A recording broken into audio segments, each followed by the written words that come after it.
ദാ മഴ മുന്നറിയിപ്പ് വീണ്ടും എത്തുകയാണ്. മുന്നറിയിപ്പ് മാത്രമല്ല കേട്ടോ, ഓണക്കാലത്ത് ശക്തമായ മഴയും പെയ്തു തുടങ്ങിയിരിക്കുന്നു. നേരത്തെ സന്തോഷ് റിപ്പോർട്ട് ചെയ്തുകൊണ്ടിരിക്കുമ്പോൾ ഓടിയെത്തിയ മഴ കണ്ടില്ലേ? അതുപോലെ പലയിടങ്ങളിലും ശക്തമായ മഴയാണ്. തിരുവനന്തപുരത്തൊക്കെ ഇന്നലെ രാത്രിയിൽ നല്ല രീതിയിൽ മഴ പെയ്തിരുന്നു. നമുക്ക് മഴ എവിടെയൊക്കെ പെയ്യും, എന്തൊക്കെയാണ് മുന്നറിയിപ്പുകൾ നോക്കിയാലോ. സംസ്ഥാനത്ത് വീണ്ടും ശക്തമായ മഴ മുന്നറിയിപ്പ്.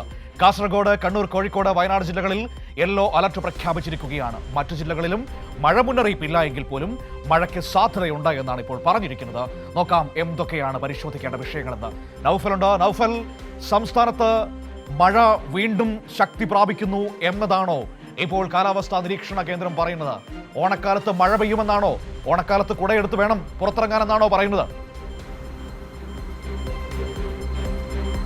മനു, ഒരിടവേളയ്ക്ക് ശേഷം വീണ്ടും മഴ കനക്കുമെന്നൊരു മുന്നറിയിപ്പാണ് നൽകുന്നത്. അതായത് വരുന്ന 3 ദിവസം ഉത്രാട ദിനം വരെയാണ്.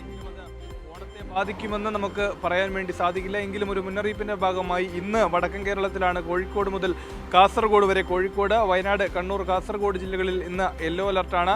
ബാക്കിയുള്ള ജില്ലകളിൽ മനു പറഞ്ഞതുപോലെ തിരുവനന്തപുരത്ത് അടക്കം ഇന്നലെയൊക്കെ സമാനമായ രീതിയിൽ രാത്രിയൊക്കെ മഴയുണ്ടായിരുന്നു. ജാഗ്രതാ നിർദ്ദേശമുണ്ട്, പക്ഷേ അലർട്ടുകളൊന്നുമില്ല. നാളേക്ക് വരുമ്പോൾ അത് പത്തനംതിട്ട, കോട്ടയം, എറണാകുളം, ഇടുക്കി, തൃശ്ശൂർ ജില്ലകളിൽ നാളെ യെല്ലോ അലർട്ടാണ്. മറ്റന്നാൾ ഉത്രാട ദിനത്തിലാണ് ഈ പറയുന്ന കോട്ടയം, ഇടുക്കി, എറണാകുളം ഈ 3 ജില്ലകളിൽ ഉത്രാട ദിനത്തിലും ഈ പറയുന്ന യെല്ലോ അലർട്ട് നിലനിൽക്കുന്നുണ്ട്. ബംഗാൾ ഉൾക്കടലിൽ ചക്രവാത ചുഴി രൂപപ്പെട്ടതാണ്. അത് ന്യൂനമർദ്ദമായി മാറും. അതാണ് ഈ മഴയ്ക്കുള്ളൊരു കാരണമായി കാലാവസ്ഥാ നിരീക്ഷണ കേന്ദ്രം പറയുന്നത്. പ്രധാനപ്പെട്ട നമുക്ക് പറയേണ്ട ഒരു കാര്യം, ആശങ്കാജനകമാകുന്നത് ഓണക്കാലമാണ്. ഈ വഴിയോര കച്ചവടക്കാരയ്ക്ക് ഒരുപാട്, അതായത് ഇന്ന് ഞായറാഴ്ചയാണ്, ഇന്നും നല്ല തിരക്ക് അനുഭവപ്പെടുന്ന ഒരു ദിവസമാണ്. ഇന്നും നാളെയും മറ്റന്നാളുമൊക്കെ ഈ ഓണത്തിൻ്റെ ഓണപ്പാച്ചിലുള്ള ഓട്ടങ്ങളാണ്. അവരെ ഇത് ബാധിക്കുമോ എന്നുള്ള ഒരു ആശങ്കയാണ് ഉള്ളത്. എന്തായാലും തിരുവോണത്തിൻ്റെ അന്ന് നിലവിൽ എന്തായാലും അലർട്ടുകളൊന്നും നൽകിയിട്ടില്ല. ഈ പറയുന്ന നേരത്തെ പറഞ്ഞത് തന്നെയാണ്, ഈ ഓണക്കാലത്ത് എന്തായാലും തിരുവോണത്തെ അത്ര ഒരു ബാധിക്കില്ല. പക്ഷേ വരുന്ന 3 ദിവസങ്ങളിൽ ഇന്ന് വടക്കൻ കേരളത്തിലും നാളെ വരുമ്പോൾ അത് മധ്യ കേരളത്തിലും മറ്റന്നാൾ 3 ജില്ലകളിലുമായി നിലവിൽ യെല്ലോ അലർട്ട് പ്രഖ്യാപിച്ചിട്ടുണ്ട്. അലർട്ട് പ്രഖ്യാപിക്കാത്ത ജില്ലകളിലും മഴ പെയ്യുന്നുണ്ട്. നേരത്തെ നൗഫൽ പറഞ്ഞതുപോലെ ഇന്നലെ തിരുവനന്തപുരത്ത് അലർട്ടൊന്നും പ്രഖ്യാപിച്ചിരുന്നില്ല, പക്ഷേ രാത്രിയിലൊക്കെ ശക്തമായ മഴ പെയ്തിരുന്നു. അതുകൊണ്ട് തന്നെ അലർട്ട് പ്രഖ്യാപിച്ചിട്ടില്ല എങ്കിൽ പോലും നമ്മളൊരു അല്പം ജാഗ്രതയോടെ ഇരിക്കണം, അല്ലേ?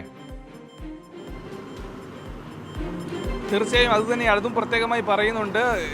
വേറെ അലർട്ടുകളൊന്നും നിലനിൽക്കുന്നില്ല എങ്കിൽ പോലും ജാഗ്രതാ നിർദ്ദേശം ഇപ്പോഴും തുടരുന്നുണ്ട് എന്നുള്ളത് തന്നെയാണ്. അത് തന്നെയാണ് പ്രധാനപ്പെട്ടത്. ഇന്നലെ തിരുവനന്തപുരത്ത് അടക്കം മഴ പെയ്തിരുന്നു. ഇന്നിപ്പോൾ നേരത്തെ പറഞ്ഞ ഈ പാലക്കാട് ജില്ലയിൽ നിന്നും അലർട്ട് നിലനിൽക്കുന്നില്ല. പക്ഷേ എങ്കിലും പാലക്കാട് ഉൾപ്പെടെയുള്ള ജില്ലകളിൽ ഇപ്പോഴും ചെറിയ തോതിലൊക്കെ മഴയുള്ള ഒരു സാഹചര്യമാണ്. അത്തരത്തിൽ തന്നെ യെല്ലോ അലർട്ട് 4 ജില്ലകളിൽ നിലനിൽക്കുമ്പോഴും മറ്റ് ജില്ലകളിലും സമാനമായ രീതിയിൽ ജാഗ്രതാ നിർദ്ദേശം നിലനിൽക്കുന്നുണ്ട്. പ്രധാനപ്പെട്ട ആശങ്കാജനകമായത് ഈ പറയുന്ന ഓണക്കാലത്തുള്ള കച്ചവടക്കാരുടെയും മറ്റുമുള്ള ജീവിതോപാധിയായിട്ടുള്ള കാര്യങ്ങളാണ്. അത് ഈ ഓണത്തെ വെള്ളത്തിലാക്കുമോ എന്നുള്ളൊരു ആശങ്കയാണ് നിലനിൽക്കുന്നത്. എന്തായാലും തിരുവോണത്തിന് എന്തായാലും അലർട്ടുകളൊന്നുമില്ല. ഉത്രാടം വരെയാണ് നിലവിലൊരു ജാഗ്രതാ നിർദ്ദേശമായി പറയുന്നുള്ളത് എന്നുള്ളത് തന്നെ. മനു, ശരി, ഏതായാലും ഇത് ആശങ്കപ്പെടുന്ന കാര്യം തന്നെയാണ്. ഈ പറയുന്ന മഴ പെയ്യുന്നതോടൊപ്പം തന്നെ നൗഫൽ പറഞ്ഞതുപോലെ ഈ ഓണക്കാലത്ത് വഴിയോര കച്ചവടക്കാരൊക്കെ ഒരുപാട് അവരുടെ ജീവിതത്തിലെ വലിയ പ്രതീക്ഷകളോടെ എത്തുന്ന സമയമാണ്.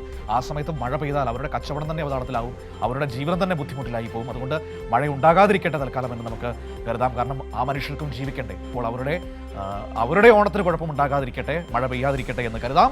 ഏതായാലും ഇപ്പോൾ ഉത്രാടം വരെയാണ് ഇപ്പോൾ നമുക്ക് മുന്നറിയിപ്പുകൾ നൽകിയിരിക്കുന്നത്. അതിനുശേഷമുള്ള മുന്നറിയിപ്പുകൾ വന്നിട്ടില്ല. മുന്നറിയിപ്പ് ഇല്ലാത്ത ജില്ലകളിലും ചിലപ്പോൾ മഴ പെയ്തേക്കാമെന്നാണ് കാലാവസ്ഥാ വകുപ്പ് മുൻകൂർ ജാമ്യം എടുക്കുന്നത് കേട്ടോ. അതുകൊണ്ട് തന്നെ ഞങ്ങളുടെ ജില്ലയിൽ മുന്നറിയിപ്പില്ലല്ലോ, അതുകൊണ്ട് പിന്നെ മഴ പെയ്തിട്ട് മുന്നറിയിപ്പില്ലാതെ മഴ പെയ്തല്ലോ എന്ന് പരാതി പറയണ്ട. അതുകൊണ്ട് കാലാവസ്ഥാ വകുപ്പ് മുൻകൂർ ജാമ്യം എടുത്തിട്ടുണ്ട്. മുന്നറിയിപ്പില്ലെങ്കിൽ പോലും ചിലയിടങ്ങളിലൊക്കെ ഒറ്റപ്പെട്ട മഴയ്ക്ക് സാധ്യതയുണ്ട് എന്നാണ് അവർ പറയുന്നത്. അതുകൊണ്ടായിരിക്കാം ഇന്നലെ തിരുവനന്തപുരത്തൊക്കെ രാത്രിയിലൊക്കെ നല്ല മഴ പെയ്യുന്നതും ഇന്ന് രാവിലെ മഴ പെയ്യുന്നത്. പാലക്കാട് പ്രത്യേകിച്ച് മുന്നറിയിപ്പില്ല. നമ്മളിപ്പോൾ കണ്ടതല്ലേ, അവിടെ ലൈവിൽ മഴ പെയ്യുന്നത് നമ്മൾ കണ്ടതല്ലേ. അങ്ങനെയുള്ള ചില പ്രശ്നങ്ങളുണ്ട്.